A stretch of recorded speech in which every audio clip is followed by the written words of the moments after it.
हाय सांग मैंने आशा करुच्ची आपण मैंने समस्ते बहुत भल थे। तो सांग मैंने आमे पूर्व वीडियो रे प्रश्न उत्तर सब आलोचना करथिले जहाँकि आपण मानकर साहित्य बहीर शरत नई कूले एबे आमे से साहित्य बहीर धूलीपाट कवितार थिबा प्रश्न उत्तर को आमे संपूर्ण रूप आलोचना करिबा। सांग माने जदि आपण माने आम वीडियो को प्रथम देखुचंती ताहले वीडियोटी को लाइक करने सहित चैनल को आम सब्सक्राइब कर दिंतु कहीं सांग मैंने मुझे तुम मान नुआ नुआ प्रश्न उत्तर नहीं आसबि से सर्वप्रथम आपण मैंने ही देखिपारे से आम चैनल सहित आपण मैंने जड़ित हो रुहतु एवं चैनल को सब्सक्राइब करने सहित घंटी बटन दबाई दिंतु। तो चलतु आम एक नंबर प्रश्न को आलोचना करवा।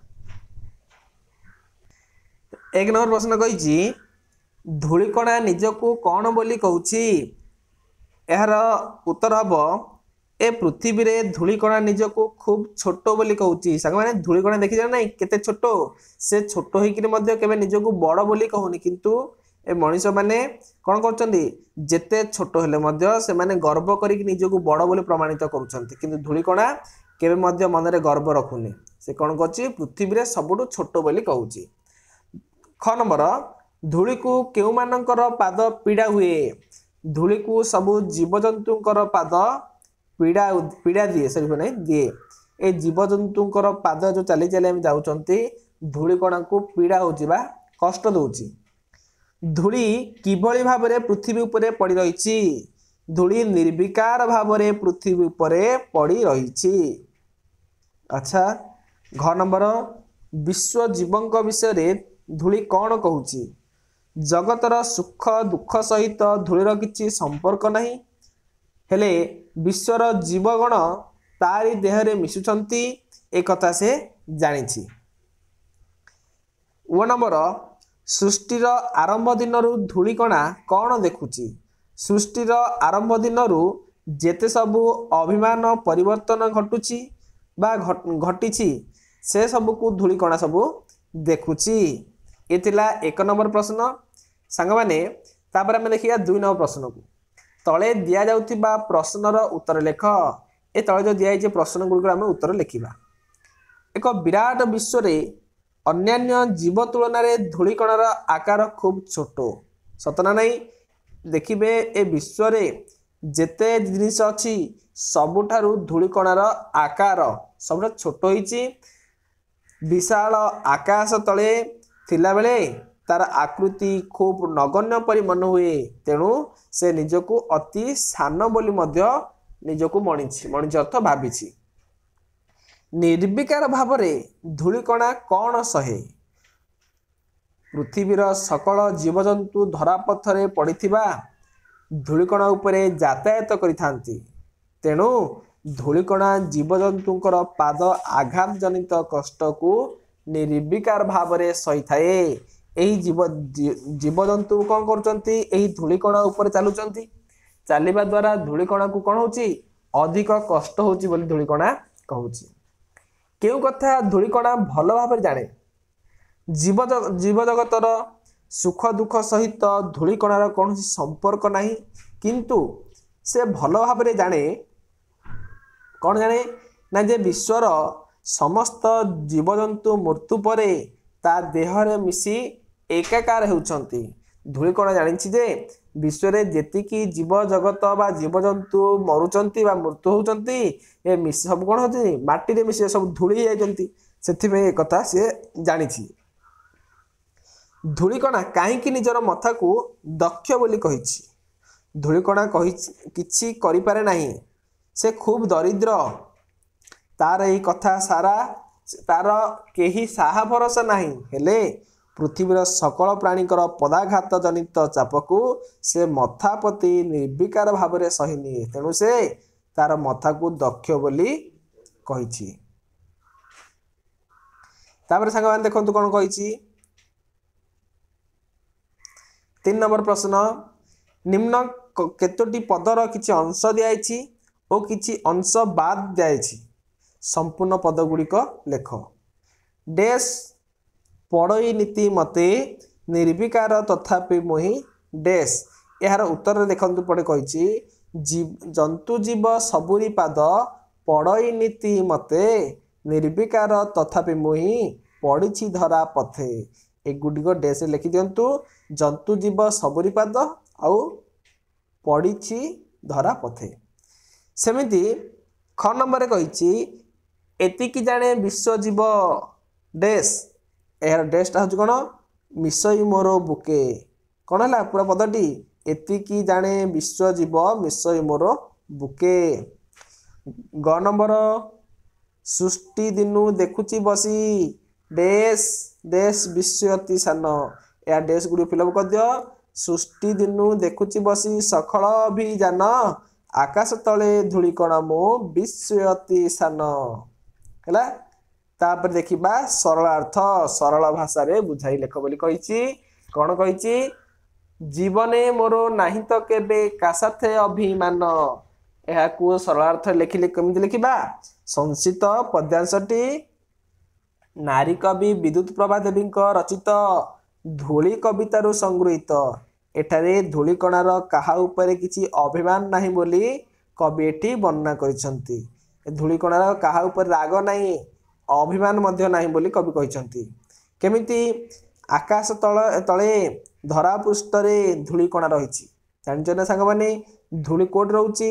ନା ଆକାଶର ତଳେ ରହିଛି ଏବଂ ଭୂପୃଷ୍ଠର ଉପରେ ରହିଛି। ବିଶ୍ୱରେ ସମସ୍ତ ପଦାର୍ଥ ତୁଳନାରେ ତାହାର ଖୁବ୍ ସେ ପୁରା କ'ଣ ସାନ ଦେଖାଉଛି।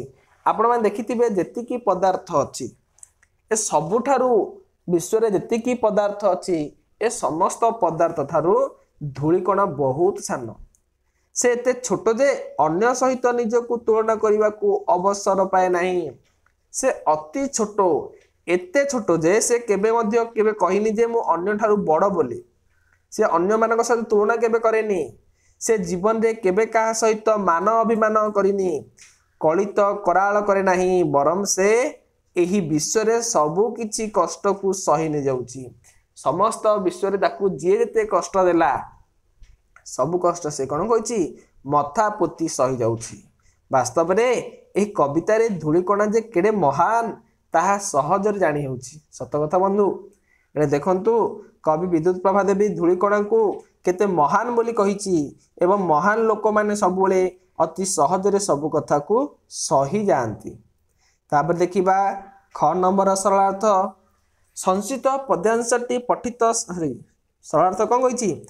ଜନ୍ତୁ ଜୀବ ସବୁରି ପାଦ ପଡ଼ଇ ନୀତି ମତେ। ତା ଅର୍ଥ ଏଠିକାର ସରଳାର୍ଥକୁ ଲେଖିବା ଆମେ କେମିତି? ସଂସ୍କୃତ ପଦ୍ୟାଂଶଟି ପଠିତ ସାହିତ୍ୟ ବହିର ଧୂଳି କବିତାର ସଂଗୃହୀତ। ଏଠାରେ ନାରୀ କବି ବିଦ୍ୟୁତ ପ୍ରଭା ଦେବୀ ଧୂଳିକଣାର ଜୀବନଧାରା ସମ୍ପର୍କରେ ଆଲୋକପାତ କରିଛନ୍ତି। ଧୂଳିକଣା ଏ ବିଶ୍ୱରେ ସବୁଠାରୁ ସାନ ଅଟେ। ଆମେ କହିଲେ ପୂର୍ବରୁ ମୁଁ କହିଛି ସବୁଠାରୁ ସାନ ହେଉଛି ଧୂଳିକଣା। ତାର କାହା ଉପରେ ମାନ ଅଭିମାନ ମଧ୍ୟ ନାହିଁ। ଧୂଳିକଣା କେବେ କାହା ଉପରେ ରାଗୁଛି କି? କେବେ ମଧ୍ୟ ନୁହଁ। ବରଂ ପ୍ରତିଦିନ ଏ ସୃଷ୍ଟିର ପ୍ରତ୍ୟେକ ଜୀବଜନ୍ତୁ ନିଜର ପାଦ ଆଘାତରେ ତାକୁ ଅହରହ ପୀଡ଼ା ଦେଇଥାନ୍ତି। ସେହି ମାନର ପଦାଘାତ ଜନିତ ପୀଡ଼ାକୁ ସେ ନିର୍ବିକାର ଭାବରେ ସହି ଯାଇଥାଏ। ଧରାପୃଷ୍ଠରେ ସେହିପରି ସବୁକୁ ସହି ନେଇ ସେ ପଡ଼ି ରହିଥାଏ। ନିଜର କ'ଣ? ନିଜର ମୁହଁ ଖୋଲି କାହାକୁ କେବେ କିଛି ଅଭିଯୋଗ ଶୁଣାଏ ନାହିଁ। ବରଂ ଜୀବଜନ୍ତୁଙ୍କୁ ସେ ଆପଣାର ସହନଶୀଳତାର ଗୁଣ ଆଦର୍ଶକୁ ଦେଖାଇଛନ୍ତି। ବାସ୍ତବରେ ଧୂଳିକଣାର ଏହି ମହାନ ଗୁଣ ଆମ ସମସ୍ତଙ୍କର ଧ୍ୟେୟ ହେବା ଉଚିତ। ତାପରେ ଦେଖନ୍ତୁ ଗ ନମ୍ବର ପ୍ରଶ୍ନ କହିଛି ସରଳାର୍ଥ କ'ଣ? ଜଗତେ ମୋର କି ଯାଏ ଆସେ ଦୁଃଖେ ଅବା ସୁଖେ। ଧୂଳିକଣା କ'ଣ କହୁଛି? ଜଗତରେ ସୁଖରେ ଅବା ଦୁଃଖରେ ହେଲେ ମଧ୍ୟ ମୋର କିଛି ଯାଏ ନାହିଁ କି ଆସେ ନାହିଁ। ଏହାକୁ ଆମେ ସରଳାର୍ଥ ଭାବରେ ଲେଖିବା। ଦେଖନ୍ତୁ ସଂସ୍କୃତ ପଦ୍ୟାଂଶଟି କବି ନାରୀ କବି କିଏ? ବିଦ୍ୟୁତ ପ୍ରଭା ଦେବୀଙ୍କ ରଚିତ ଧୂଳି କବିତାରୁ ସଂଗୃହୀତ। ଏଠାରେ କବି ଧୂଳିକଣା ମୁହଁରେ ଏ ସୃଷ୍ଟିର ଚିନ୍ତନ ସତ୍ୟକୁ ଉପସ୍ଥାପନ କରିଛନ୍ତି। ଧୂଳିକଣା ଖୁବ୍ ସାନ ହେଲେ ମଧ୍ୟ ନିର୍ବିକାର ଭାବରେ ସମସ୍ତଙ୍କର ପଦାଘାତ ଜନିତ କଷ୍ଟକୁ ସହି ନିଏ। ଦେଖନ୍ତୁ ଧୂଳିକଣା କେତେ ସାନ हेले मध्य समस्तंकर पादर आघात को सब हसी हसी सही जाउची। ए दुनिया रे कहार सुख रे किंबा दुख रे से आदौ भागीदार ही न थाए। किए सुखे रहिला किए दुखे रहिला एथिप्रति से भाग ही न थाए, बरम निर्विकार भाव रे धरापृष्ठ रे पड़ी रही से यही सब देखुए, यही सब को दुख कष्ट को देखुए। तेबे ए पृथ्वी रे गोटे सत्य को से मर्मे मर्मे अनुभव करिथाए। सत्यटी कौन ना समग्र विश्वर जीव जगत निजकू जेते बड़ बोली विचार कले मध्य दिने सेमानंकर मृत्यु हब ना सांग माने।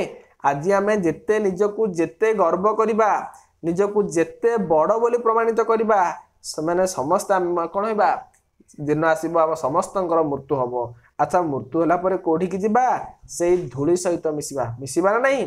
सेथिपई धूली कहूची मृत्यु होला परे सेमाने ता सहित धूली होई मिसी जिबे। तेणु एही सत्य को अनुभव करी से निज मनरे दुख पोषण करी नाही। वास्तव रे धूलिकणा अनुभव करिथिबा चिरंतन सत्य बोली एही महत्व को कौन कहते खूब तात्पर्यपूर्ण भाव बुझाइछंती। तापर देखो सांग माने घ नंबर को जिबा। घ नंबर कौन कही सकल चाप नेबारे सेही दक्ष ए मोर शिर।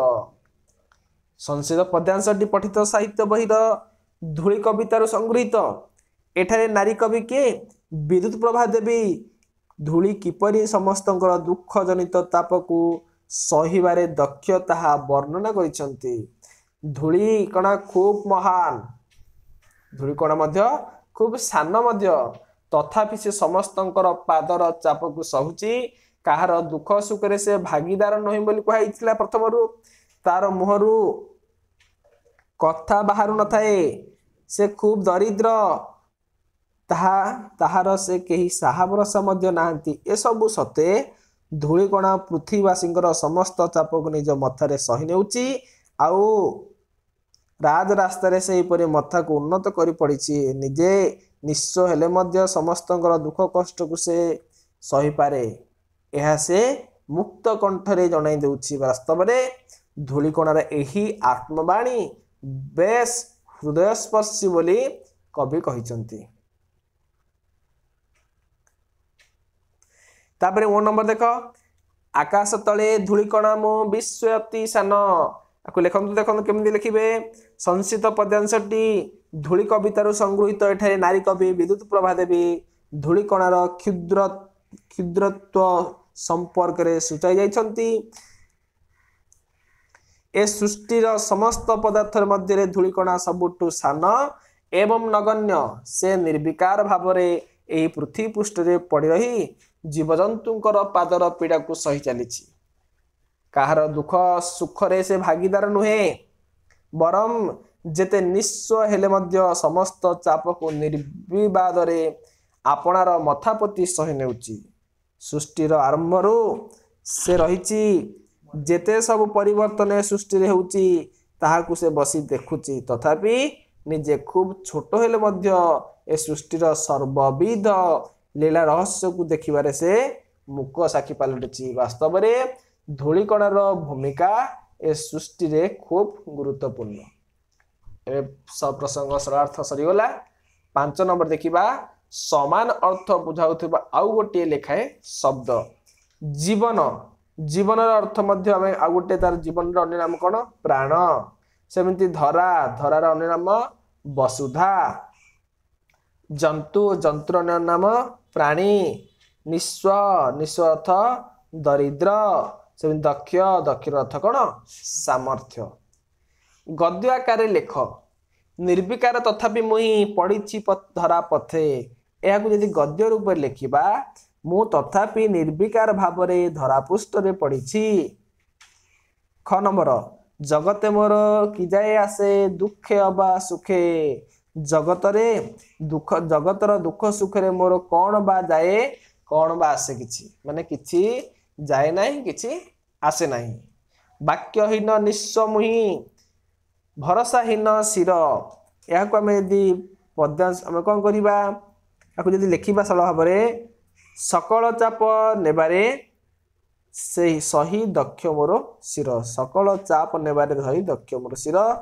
तापर सॉरी संगमान टिके भूल गला देखंतु मु वाक्यहीन निश्चय सर्वदा भरसाई नटे एटा ठीक उत्तर हबो।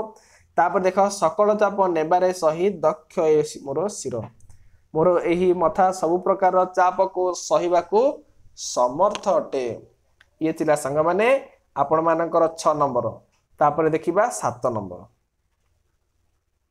7 नंबर कहिची क स्तंभ रे थिबा शब्द अर्थ ख स्तंभ रो बाहर करी खाता रे लेख क स्तंभ रो प्रत्येक शब्द को नहीं वाक्य गठन कर। देखो चीर अर्थ कौन चीर चीर अर्थ कोड़ा हम सर्वदा सर्वदा हम चीर अर्थ कौन सर्वदा। देखो मुझे गार पकई दूची